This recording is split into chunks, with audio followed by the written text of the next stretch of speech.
Have you ever seen someone you thought was gone forever, only to realize the truth hit harder than their absence? Tell us below. We'd love to hear your moment of emotional reckoning. Nathaniel Nate Ellis stood in the back row of the chapel.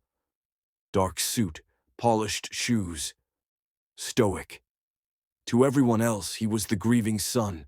To himself, he was a hollow man standing at the edge of a chasm he didn't know how to cross. The casket at the front felt too small. His mother had been big-hearted, soft-spoken but fierce. The kind of woman who could make a casserole and fix a broken fence in the same afternoon. But illness had wasted her. He hadn't been there when she took her last breath, only the nurse and the wind outside. The guilt throbbed in his throat like a stone. Around him, mourners wept. Townsfolk whispered. They all remembered Nate, the Ellis boy who left and never came back. Until now, rich enough to buy the town twice over, but a stranger all the same. A pastor cleared his throat and spoke of peace, of eternal rest, of mothers who never stopped loving their children. Nate didn't hear it. His eyes scanned the crowd instinctively, looking for nothing. But then he saw her. Clara, far in the back. Brown coat, wild curls tucked behind one ear, lips trembling like she was trying hard not to cry. And next to her, two little girls, 6, maybe 7, mirror images of each other. Chestnut curls, pale cheeks, and hazel eyes that stopped Nate's heart. His eyes. He blinked, stunned. The world around him muffled. The preacher's words disappeared into static. He stared. Clara clutched each girl's hand like she might bolt. Her gaze met his and dropped instantly, like it burned. He staggered back a step. It couldn't be. The girls were restless in the motel room. Emmy was poking at her scrambled eggs. Ella was humming under her breath, tracing shapes on the frosted window. Clara sipped her cold coffee, stomach knotted. You don't have to go, her sister had told her on the phone. He won't want you there. But Clara didn't come for him. She came for the woman who once folded her into hugs and called her Sweet Pea when her own parents couldn't. Nate's mother had been her anchor once. She needed to say goodbye, even if Nate hated her. Even if the past sat heavy between them, like a wall made of everything unsaid. She helped the girls into simple black dresses and told them gently, "We're going to say goodbye to someone very kind today." They didn't ask who. Clara never lied, but she hadn't told them either. About Nate, about why their eyes weren't like hers. She didn't know how to explain heartbreak to children who believed the world was still mostly safe. So she held their hands tight as they walked into the chapel and saw him. Nate Ellis, taller, sharper, colder. The boy she'd loved now looked like a stranger in a tailored suit. And when their eyes met, he knew. The tremor that passed through his shoulders told her everything. He stayed long after the chapel emptied, hands in pockets, back rigid. He watched the workers begin to lower the casket. A part of him wanted to scream, "Why didn't you tell me you were dying?" But she had. He was just too busy closing deals and launching divisions and being a good son from afar. Behind him, gravel shifted. "Hi, Nate." That voice. He turned slowly. Clara stood there alone now. No kids, just her, arms crossed tightly like armor. "You came," he said hoarsely. "I owed her that." A pause, his jaw clenched. "You owed me a lot more." Her lip trembled, but she didn't argue. They wanted to say goodbye too. He blinked. "To who?" She didn't answer. Instead, she reached into her coat and pulled out a drawing. 2 girls, 1 son, 3 figures holding hands. One had hazel eyes drawn in orange crayon. I think you need to meet them. Could you forgive someone who kept your child a secret if they said they were protecting you? What would you do if your whole future changed in a second? Tell us in the comments. We're listening. Nathan stared at the crayon drawing in Clara's trembling hands like it was a grenade that had just landed in his lap. 3 figures, 2 small identical girls on either side of a taller man, all holding hands. A sun beamed in the corner. Me, Daddy, and Emmy was scribbled at the top in big, crooked letters. Daddy, he choked out. Clara, what is this? Clara swallowed hard. Ella drew it last night. I didn't know she'd show you. I didn't plan for this to happen like this. His throat burned. Like what, Clara? Like finding out I have children at my mother's funeral. She flinched. I wasn't trying to hide them. I didn't know how to tell you. You had 6 years to figure it out, he snapped. No, she said, voice cracking. I had 6 years to protect them. From a man I wasn't sure wanted any of this. He laughed once, sharp, bitter. You didn't even give me a chance. The silence that followed was unbearable. Even the cemetery wind seemed to hold its breath. Finally, she whispered, They're yours, Nate. Ella and Emmy, born 7 months after I left. His chest caved inward. The truth hit like a car crash, fast, loud, impossible to undo. And underneath the fury, something more primal swelled. Grief. Not just for his mother, but for birthdays he'd missed. Bedtime stories never told. First steps, scraped knees, lost teeth. All of it. All gone. How could you? He said, voice hollow. How could you let me not know them? Tears welled in her eyes. Because you left first. Flashback. 7 years ago. Clara sat on the edge of their old bed, holding a pregnancy test in both hands like a confession. Nate was on the phone again. New York deal, late-night merger, something about jetting off in the morning. Can we talk? She had asked, soft but urgent. Later, baby, I promise. This call is... She'd nodded, tears burning. Later never came. 3 days later, she was gone. 1 suitcase, 1 secret, no goodbye. He stared at her like she was a ghost. You just disappeared. You were building an empire. I was a waitress, pregnant, scared. You wouldn't even look up from your phone. Nate's jaw flexed. That doesn't mean you get to erase me. I didn't erase you, she said. I protected them. From me. From disappointment. From wondering why Daddy never called. The words sliced deeper than any accusation. Nate looked down at the drawing again. Little hazel eyes smiled back up at him. He couldn't breathe. Back at the inn, Clara sat on the motel bed, phone buzzing in her hand. Her sister's texts blinked unread. The girls were asleep beside her. Emmy curled into Ella, who clutched a stuffed giraffe so tight the seams looked ready to pop. Then came the knock. She opened the door, expecting anger. But Nate stood there, wet from the rain, shoulders slumped, the drawing in his hand. They like giraffes? He asked quietly. Clara blinked, caught off guard. Emmy does. Ella likes robots. He nodded slowly. Can I meet them?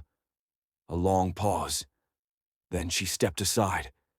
He sat in the corner chair, staring at the girls like they were stars he hadn't known existed until now. Do they know? Clara shook her head. They've asked about their dad. I told them he was smart, brave, that he lived far away. He gave a bitter smile. You made me sound better than I deserved. She knelt beside the bed, brushing hair from Ella's forehead.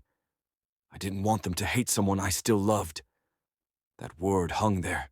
Loved. He swallowed. Do you? Clara stood, didn't answer. But her silence spoke volumes. Mama, Emmy whispered, half asleep. Clara turned.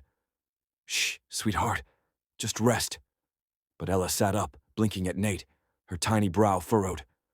Are you the sad man from the place with the big box? He smiled faintly.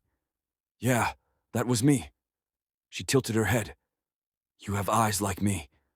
Clara froze. Nate knelt beside the bed. I noticed that too. Ella blinked. Do you like giraffes? Emmy perked up. I do. He laughed, genuinely, softly, like a part of him cracked open. I love giraffes. Clara watched as two little girls reached out for him, and the man who once built walls with his silence suddenly let two small hands climb over. Have you ever had to decide whether to forgive someone or protect yourself? When is love worth the risk again? Let us know in the comments. Your stories matter here. Next morning, Nathan stirred his untouched coffee as the jukebox hummed low. Across from him sat Julian, his cousin, the closest thing he had to a brother. She was pregnant when she left, Nathan said flatly. Julian blinked. Jesus. Twins, hazel-eyed, smart, funny. One of them already draws better than I ever could. And you just found out? Nathan nodded. So, what now? He exhaled through his nose. I don't know. My head's still spinning. Every time I close my eyes, I see those little faces. Julian leaned in. Are you mad or hurt? Yes. She shoved the girls' clothes into a duffel bag as they played with toys in the motel bed behind her. The door frame still smelled like Nathan's cologne from the night before. She hadn't slept. Was she making the right call by leaving? Again? Before things got too tangled, before her girls got hurt. Her fingers paused on Ella's giraffe. Her mind spun. Not again, she whispered. I can't let them fall in love with a man who might disappear twice. He knocks. No answer. He knocks again. Finally, a neighbor steps out. They checked out this morning, left before sunrise. A gut punch. He stands there, stunned, staring at the vacant door, that smell of cheap soap and faint crayons still clinging to the air. Gone. Again. He slams a fist softly against the doorframe. You ran again, Clara. The twins munch on animal crackers in the back seat. Clara leans against the driver's side, staring out into nothing. A woman nearby asks, You all right, honey? Clara tries to smile. Just trying to drive away from my past. The woman gives her a look. Don't bother.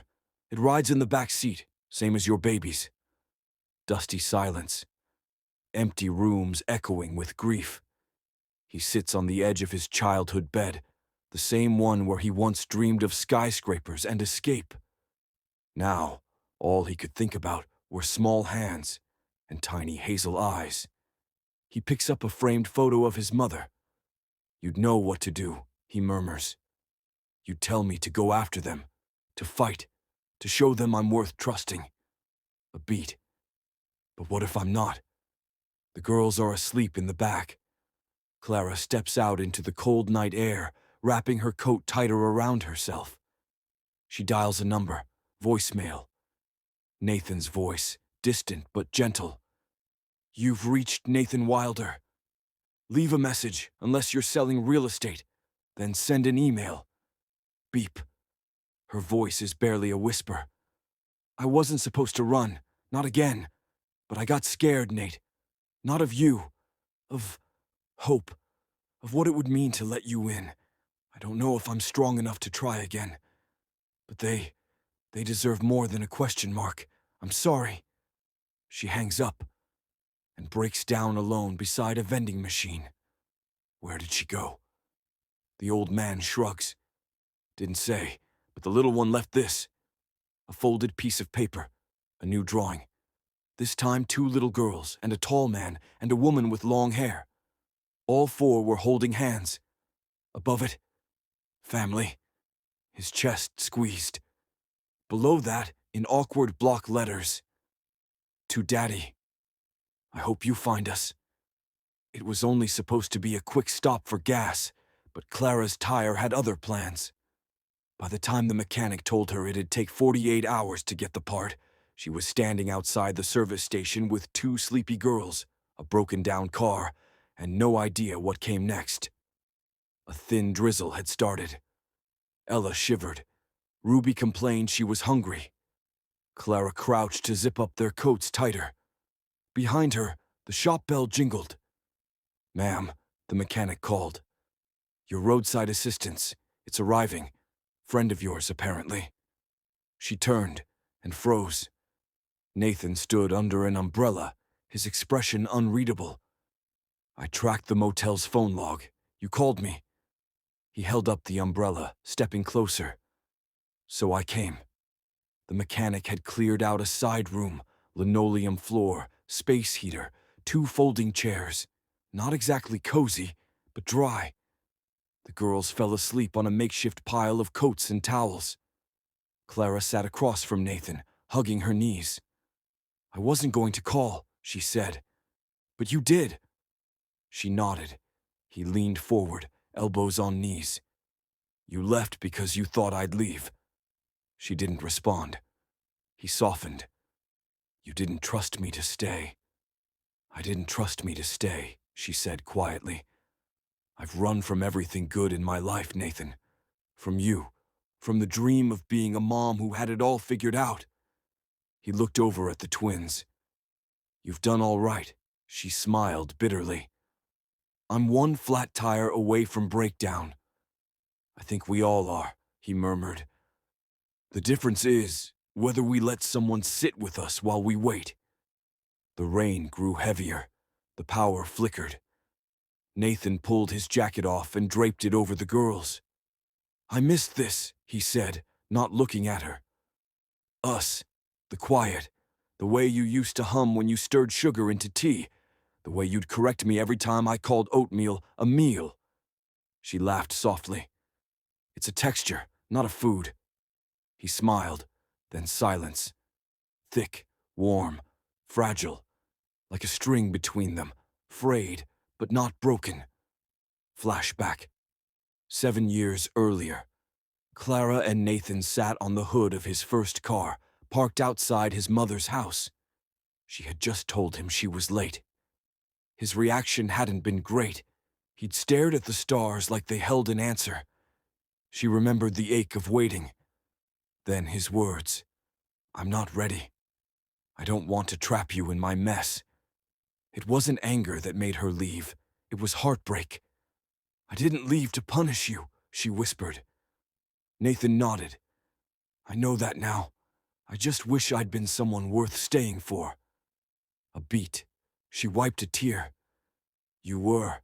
I just didn't know how to let anyone stay another beat."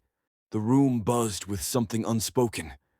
Then a soft voice from behind the jackets. "Mommy." Ella blinked at them both. "Did Daddy find us yet?" Clara froze. Nathan turned slowly. "I think maybe he did," he said gently. The little girl climbed into Nathan's lap like it was where she'd always belonged. Ruby soon followed, half asleep, curling against his side. Clara watched, a hand over her mouth. Her eyes shimmered. Nathan looked up at her. "Do you want me to stay tonight?"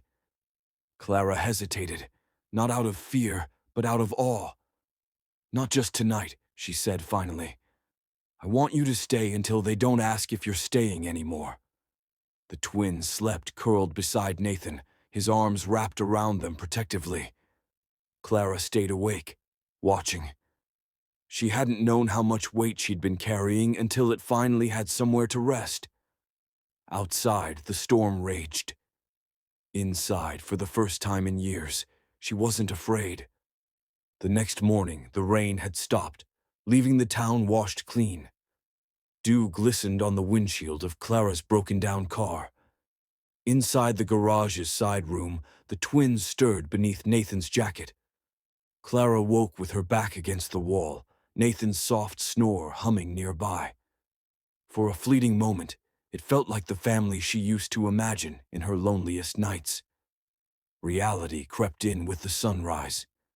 She stood and stepped outside to the picnic table behind the shop, steam rising from her takeaway coffee. Nathan joined her moments later, cradling a styrofoam cup. "They're still asleep," he said. She nodded. "They dream a lot. Ella habla en su sueño. Ruby sleeps with her fists tight." A pause. She gets that from me. Nathan traced the rim of his cup with his thumb. I've been thinking about what could have happened if I'd reacted differently that day. Clara looked down. If I hadn't pulled back, hadn't told you I wasn't ready, maybe you would have stayed. Maybe they would have known me from the beginning. She didn't interrupt. I let my fear of being my father get in the way. I didn't want to turn into the man who left us, but in trying to not be him, I still ended up leaving. Clara's voice cracked. You didn't even get the chance. She pulled something from her purse, a folded piece of yellowed paper. Nathan took it, eyes narrowing. It was a letter, dated 6.5 years ago, addressed to him, never sent. I wrote it in the hospital after they were born, she whispered. I had the envelope sealed and stamped, but every time I walked past the mailbox, I froze. Nathan unfolded it. His hands trembled slightly. Dear Nathan, they have your eyes. 2 of them. I know that sounds like something out of a novel, but it's real. I wish I were brave enough to let you see them. I wish I knew you'd want to.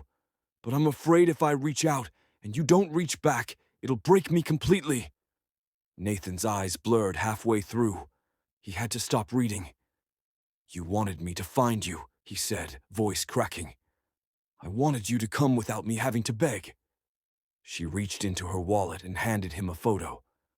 A candid from when the girls were 3, sitting on a park bench, Ruby laughing with a crinkled nose just like his, and Ella looking off into the sky, thoughtful like Clara.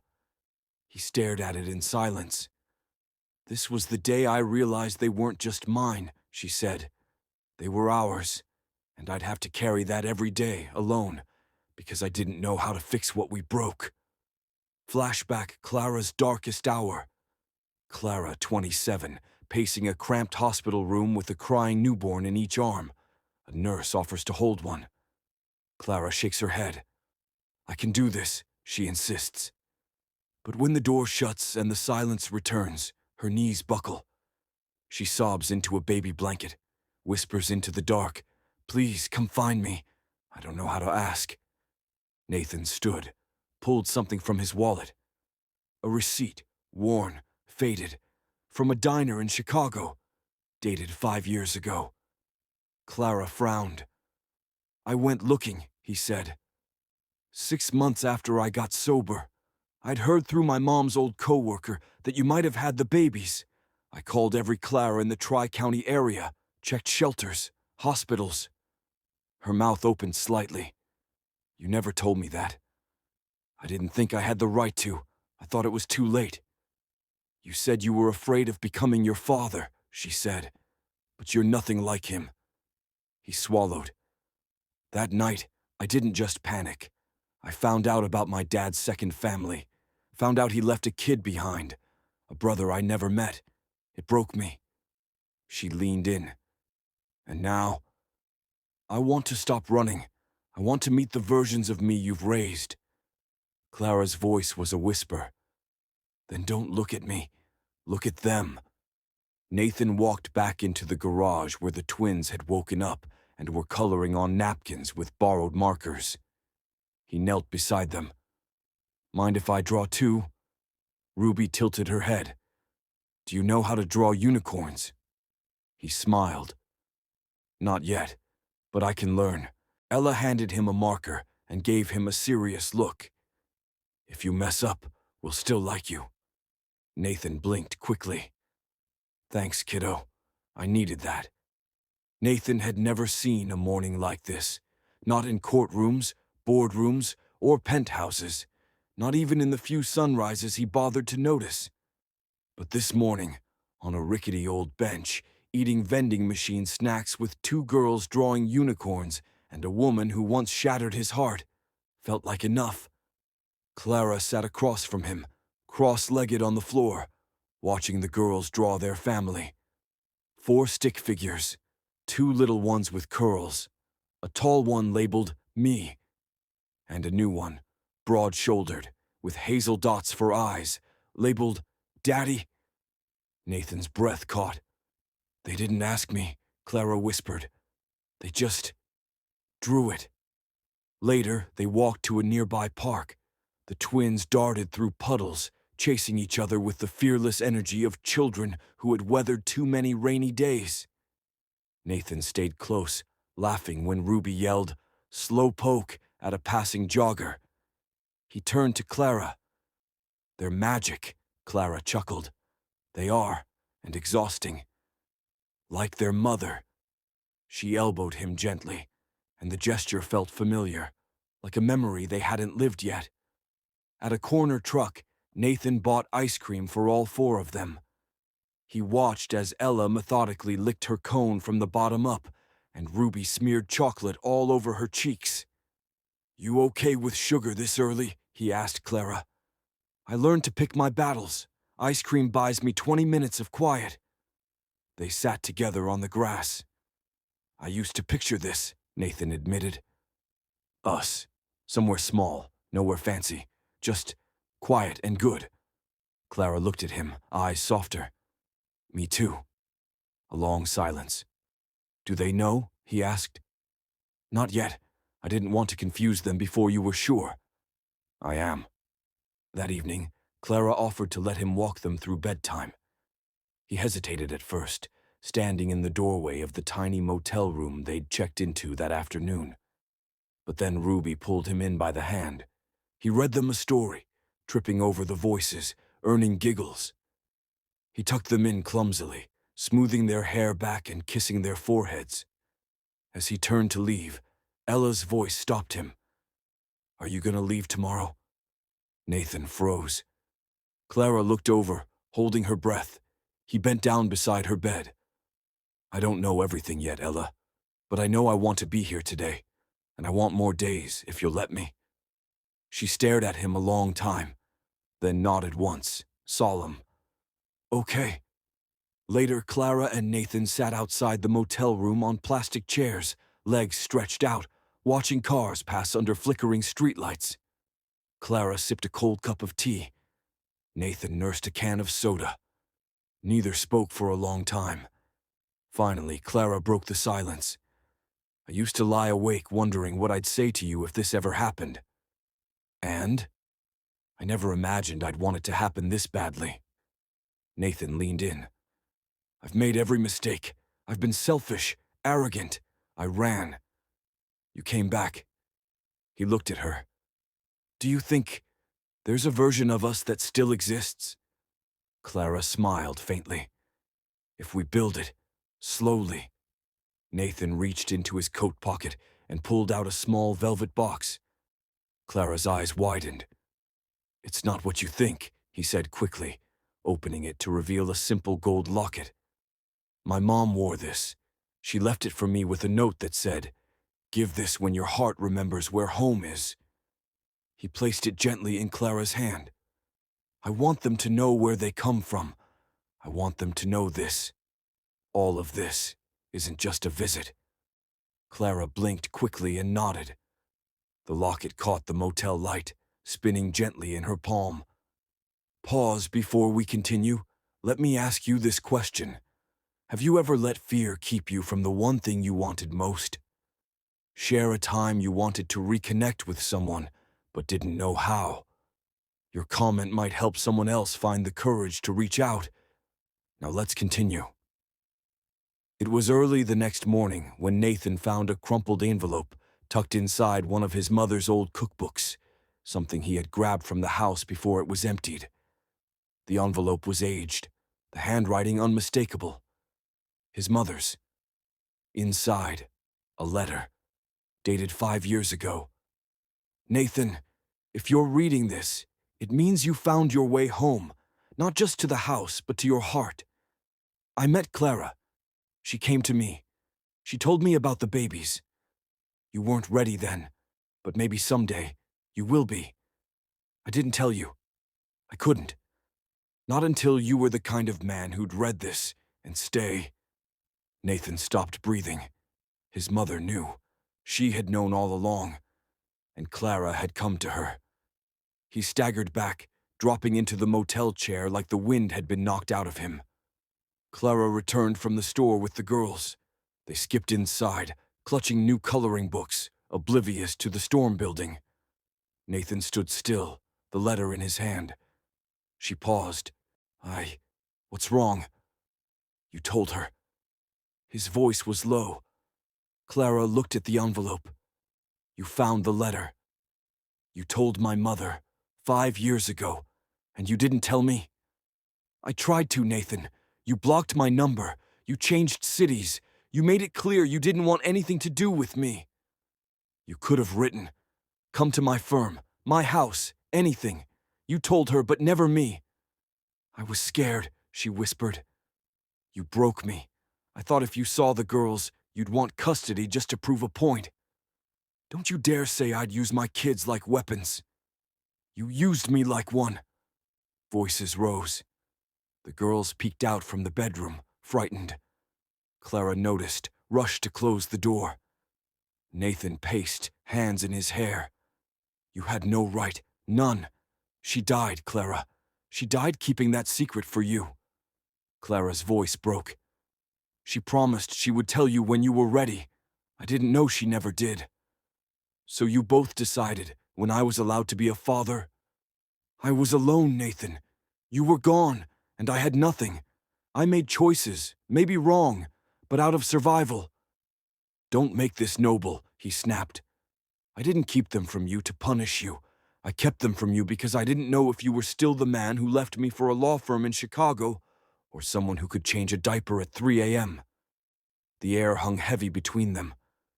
Nathan couldn't look at her. I trusted you, he said. Even after everything, these last 2 days, I thought maybe... I did what I had to, she whispered. Nathan walked out. Nathan drove. No destination, just away. He passed the funeral home, the church, his mother's empty house. Each memory hit like a blade. Her voice, her cooking, her laughter, her secrets. How could she keep that from him? How could Clara? He gripped the steering wheel, knuckles white.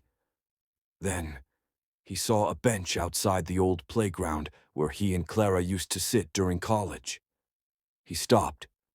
Saturday cried. In his memory, he saw Clara, 19 years old, running up to him, laughing. She had paint on her jeans. They'd just adopted a kitten together. Back when money didn't matter. Back when love was loud and clumsy and easy. He whispered, I would have tried. If I had known, I would have tried. Back at the motel, Clara tucked the girls into bed early. They knew something was wrong. Ella asked, Did Daddy leave forever? Clara's voice trembled. No, baby. He just needs to think. Then she sat on the floor, holding the locket he'd given her. If he never comes back, she whispered, I'll still tell them who he was. I'll tell them he made silly voices at bedtime and brought them ice cream for breakfast. She pressed the locket to her chest. But please, come back. The next morning, the sun rose soft and slow over the small town. Birds chirped like nothing had broken, but everything had. Nathan didn't sleep. He had stayed out all night. He found himself driving to the beach. It was where he used to go with his mother on Sundays when he was a boy, before life got complicated and success became louder than silence. He stepped onto the cold sand, removed his shoes, and just stood there. Alone. No more pretending. He pulled out his phone, opened a blank message to Clara, and stared. But he couldn't type. His thumbs hovered, then fell away. So he walked.